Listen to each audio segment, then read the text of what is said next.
د راپورونو له مخې د اسلامي امارت امیر المؤمنین شیخ مولوي هیبت الله اخندزاده د طالبانو دفاع وزیر مولوي محمد یعقوب مجاهد ته تازه امر کړی دی. هغه ویلي دي چې په شا تګ ونه کړي. د ملا هیبت الله اخندزاده په وینا چې پاکستان ځواکونه ترڅو پر موږ ټکي کوي او پر موږ حملې کوي، موږ یې پر مقابل کې بریدونه کوو او موږ به یې په کلکه ځواب وایو. شیخ صاحب مولوي هیبت الله اخندزاده ویلي دي چې پاکستان هغه بېګناه افغان ولس وژلی دی چې زموږ د زړونو نه نوځي او زموږ د زړونو اور اخیستی او د خپلو هغه پوځیانو ملاتړ یې هم کړی او هغوی ستاینه یې کړې ده چې د پاکستان پر لور یې ځوابونه بریدونه کړي دي.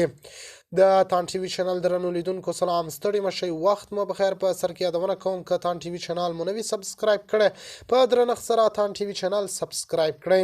د راپورونو له مخې د اسلامي امارت مشر ملا هیبت الله اخندزاده دفاع وزیر ته ځانګړی امر کړی چې ځواکونو ته د شا تګ اجازه نه ورکول کیږي او باید په خپل پرمختګ ته دوام ورکړي.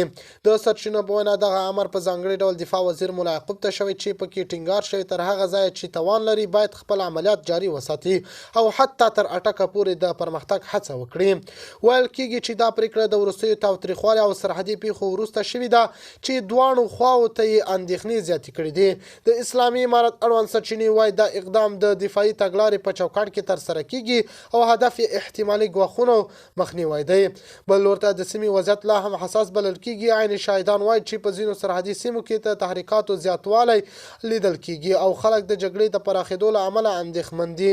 ځینې کورنۍ لا مخه خوندي د سیمو ته کډه شوي دي. سیاسي شنونکي باور لري چې که دا ډول امرونه عملي شي نو د سیمې امنیت به له جدي خطر سره مخ شي. دوی وایي چې هر ډول پوځي پرمختګ کولی شي وضعیت لا پیچلی کړي او دواړو خواوې یوې پراخې شخړې ته نږدې کړي. په همدې حال کې د سیمې او نړۍ یو شمېر څارونکي بنسټونه د حالاتو څارنه کوي او له ټولو خواوو غواړي چې له زغم کار واخلي او ستونزې د خبرو له لارې حل کړي. د تان ټي وي چینل درنو لیدونکو دا و زموږ ته د مهال چمتو کړی خبر تر بیا خیر شرې.